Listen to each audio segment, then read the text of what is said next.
Assalamualaikum warahmatullahi wabarakatuh. Bertemu lagi dengan saya Nur Sulistianingrum. Di sini saya akan membawakan sebuah simulasi tentang tahap pembentukan pada kelompok. Ya, sebelum dimulai, marilah teman-teman kita berdoa terlebih dahulu.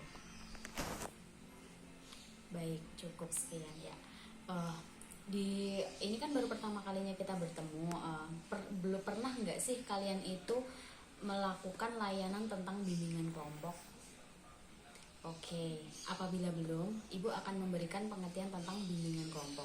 Bimbingan kelompok adalah suatu kegiatan kelompok yang dilakukan oleh sekelompok orang dengan memanfaatkan dinamika kelompok, yaitu adanya interaksi saling mengeluarkan pendapat, memberikan tanggapan, saran, dan sebagainya, di mana pemimpin kelompok menyediakan informasi yang bermanfaat agar dapat membantu individu mencapai perkembangan yang optimal. Oke, jadi tujuan dari layanan bimbingan kelompok ini adalah berkembangnya kemampuan sosialisasi siswa, khususnya kemampuan komunikasi berserta layanan. Dalam kaitannya ini sering menjadi kenyataan bahwa kemampuan bersosialisasi atau komunikasi seseorang sering terganggu oleh perasaan, pikiran, persepsi, wawasan, dan sikap yang tidak objektif, sempit, terkukung, serta tidak efektif. Nah, dari sini kita akan masuk ke tujuan khusus dari layanan bimbingan kelompok. Nah, dalam bimbingan kelompok itu membahas topik-topik tertentu yang mengandung perasaan aktual atau hangat dan menjadi perhatian peserta. Melalui dinamika kelompok yang intensif, pembahasan topik-topik itu mendorong pengembangan perasaan, pikiran, persepsi, wawasan, dan sikap yang menunjang diwujudkannya tingkah laku yang lebih efektif. Dalam hal ini yang dikembangkan dalam layanan bimbingan kelompok itu seperti kemampuan berkomunikasi secara verbal maupun nonverbal. Nah, lalu apa sih fungsinya dari kegiatan bimbingan kelompok ini?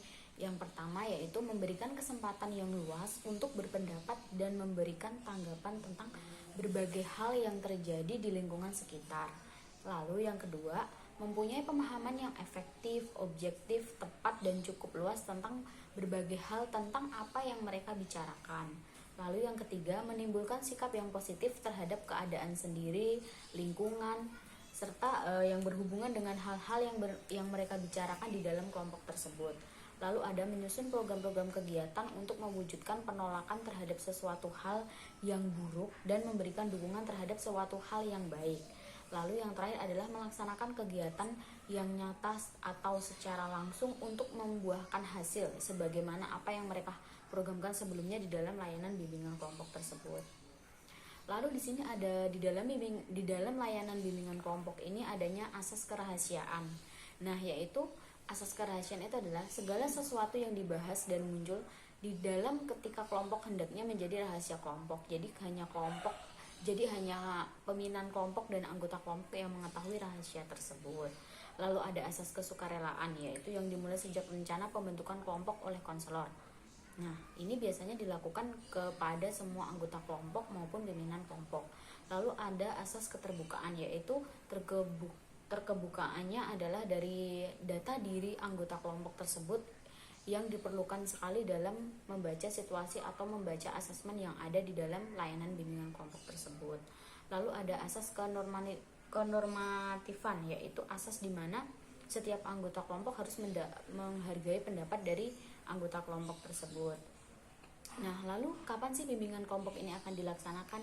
Nah, untuk itu pada hari yang sama, di jam yang sama, dan di dalam waktu yang sama, yaitu pada minggu depan. Oke, nah kalau sudah seperti itu, baiklah mari kita mulai perkenalkan teman-teman dari anggota kelompok tersebut.